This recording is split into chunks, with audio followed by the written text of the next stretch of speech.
So, I'm off on a holiday, and this will be the first time travelling on an aeroplane since being diagnosed as autistic last year.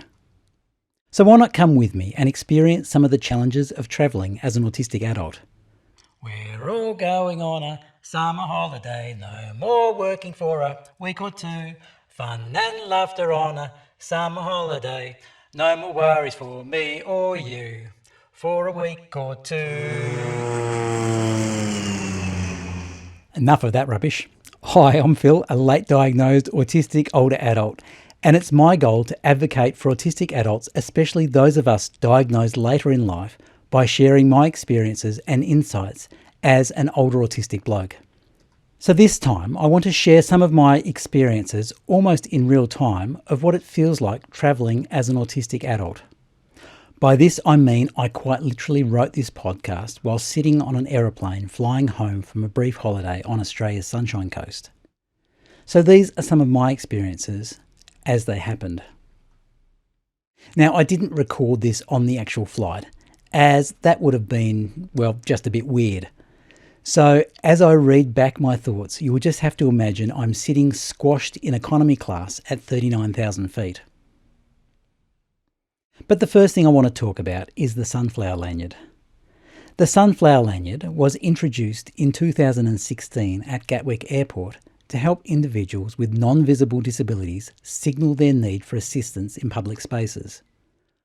While the lanyard itself does not grant any special privileges, it alerts staff trained to recognise it and offer assistance when needed.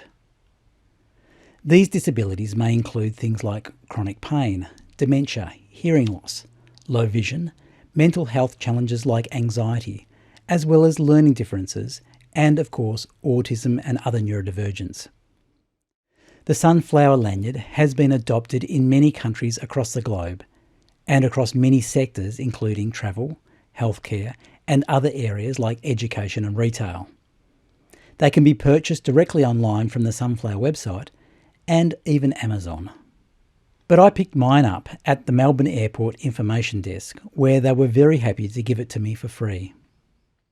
So I decided to give it a go. Now, as many other autistic people, I am not fond of standing out in a crowd, so I did approach this experiment with some level of uncertainty. So was it a positive experience? Well, first up, I was picked out of the security queue and offered to be taken to the front of the line. During the security scan, I was aware that the staff member noticed the lanyard, and their whole tone and attitude towards me was quite friendly and relaxed, but not condescending. They definitely made an effort. Past that point, I did not seem to be noticed by the airline staff. Maybe I could have asked for priority boarding, but I was keen on this occasion to see what was offered without asking. I did also notice other people travelling wearing the lanyard and felt a sense of camaraderie, even though I did not communicate with any of them. But if I did not know anything about the lanyard, I would not have paid too much heed to anyone wearing one. On my return at a smaller regional airport, again the security staff member noticed the lanyard and was very friendly and relaxed as he interacted with me. So my brief assessment of using the Sunflower Lanyard was it was worthwhile, and I was not approached by any staff in any awkward interaction. I would definitely wear it again in the future, and I think as it becomes more understood, it will become more useful. I would say it's a work in progress, but a really good initiative. I think if a particular need arose during travel, wearing the lanyard would make that transaction with staff smoother and more compassionate. But time will tell. So I would rate it at 4 out of 5 sunflowers, but I think it will get better over time. So what about other factors at the airport in travelling as an autistic person? Well, the general environment of any major airport is extremely dysregulating for an autistic person, and I suspect this would be the same for any neurodivergent person. I find that any time I'm in a crowd, my anxiety levels start to increase. Sometimes that may be mild but noticeable, but at other times it can be overwhelming. I have in fact travelled many times before, so I am quite aware of what to expect. But this trip was interesting as it was the first plane trip I had been on since my diagnosis. So I was decoding all of the experiences of my travel from the past on this trip in the light of my autism. The next part of the trip is boarding the flight. In the past, I have often, if not always, felt panicked as I board the plane. This panic in the past has meant I have had to really hold my nerve so as not to run off the plane before the doors close. Now, this has always confused me, as I love flying in itself.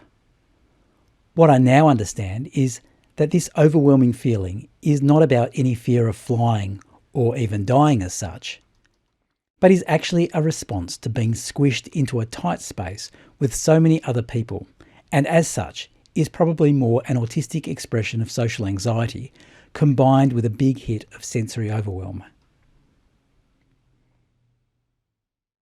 Now, another point about this experience of being squished in with other people is how close you need to sit next to the person next to you.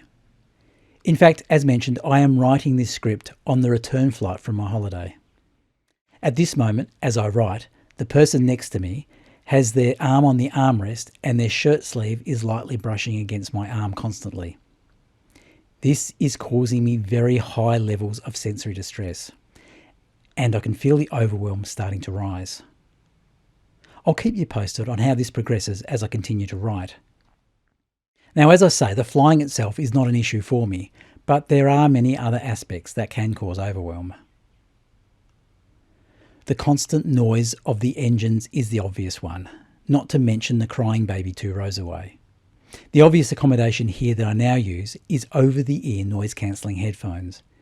This makes such an enormous difference in controlling my sensory experience. Another variation on this that may help some autistic people is to actually wear earplugs under the headphones for even more noise suppression. I guess this is down to personal preference.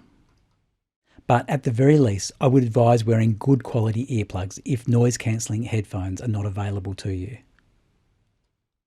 Seat location for me is another key aspect that I try to control when booking a flight.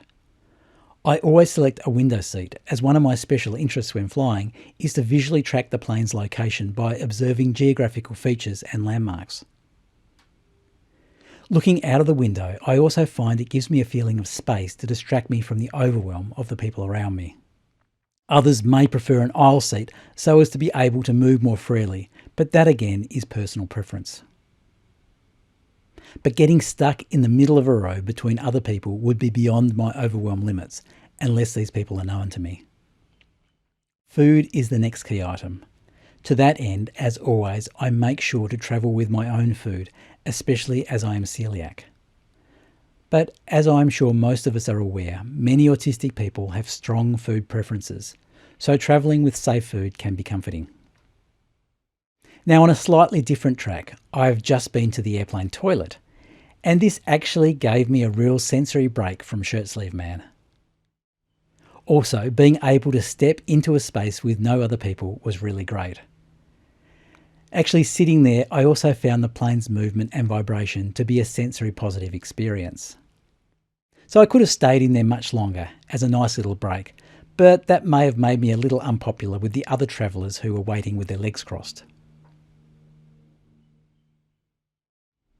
Oh, now we're starting to descend, and it's going to be a bumpy one as there have been some storms around home this afternoon. Not sure if that's going to be an overwhelming sensory experience or a sensory seeking positive. I will let you know later. So with the flight done and dusted, it's time to go to my accommodation. Now I have to be honest here and confess, as I am joining my parents for a week of their holiday, the accommodation is quite a bit better than if I had just been paying for it myself. So definitely no complaints there. One of the big issues I experience on getting to a destination, however, is attempting to sleep in a strange bed, particularly on my first night. So many times in the past, I have been completely unable to sleep on the first night due to it just being different to what I'm used to. For me, the worst aspect of this is the way beds are made up in many hotels and apartments. They are always tightly tucked in, and the doona, quilt, duvet, etc. are often wrapped in a sheet and with another sheet placed underneath. Any attempt to untuck the bed can lead to creases in the sheets, which for me is a red line when it comes to being able to sleep in any bed. In fact, on my last trip, which was before my autism diagnosis, I had to try and remake the bed 3 times during the course of that first night.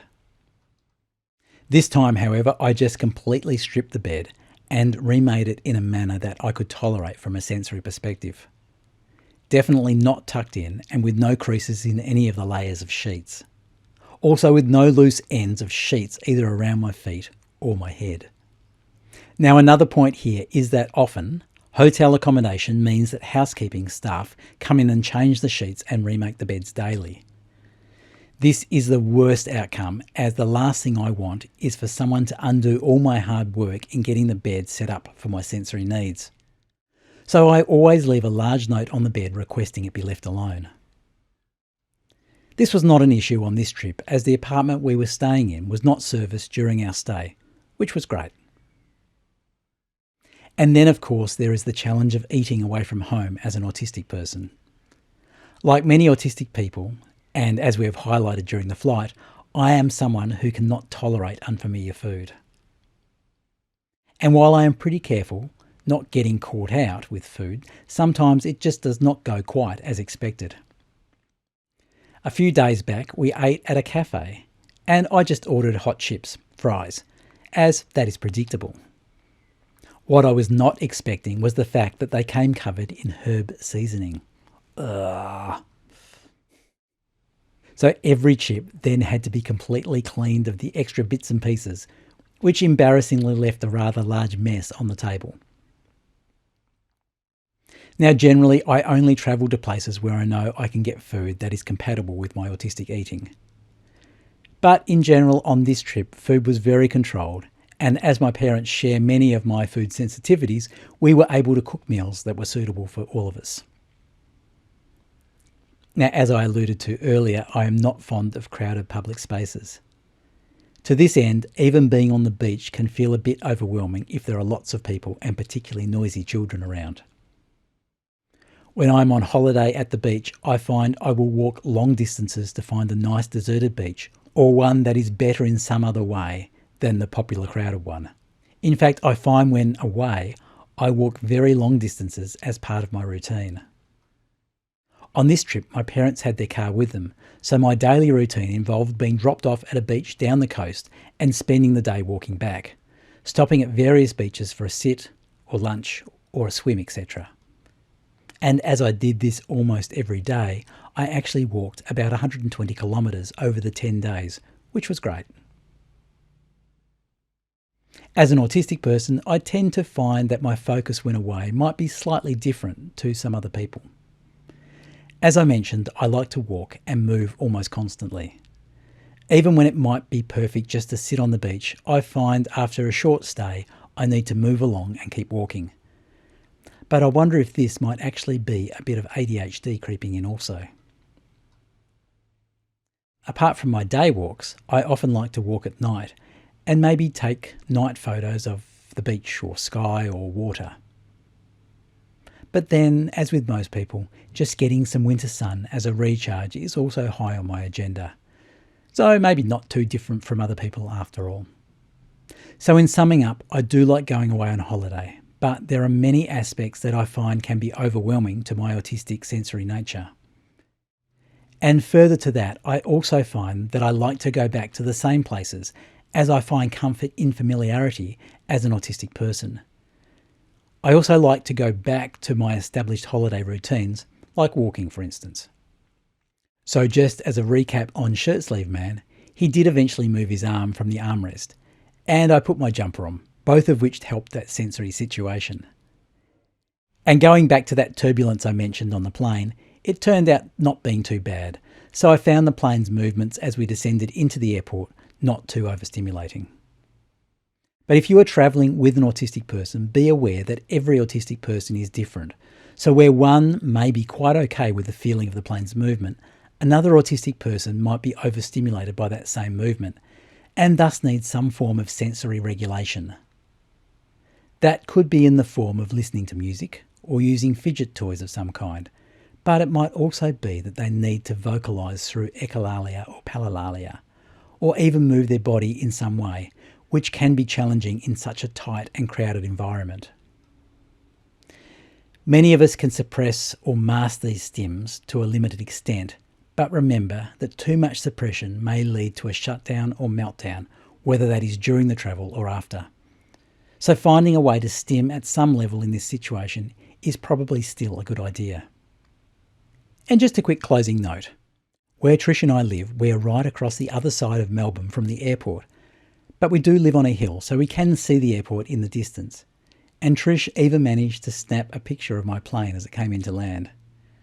Okay, a bit of a blurry dot, but good work nonetheless. So that's my very brief snapshot of travelling as an autistic person. If you are autistic, do you like travel? And what do you find are the main challenges you face when travelling? Feel free to leave your thoughts and experiences about autistic travel in the comments section. And as always, like, subscribe and share for more autistic experiences of an older autistic bloke. Happy travels. Bye for now.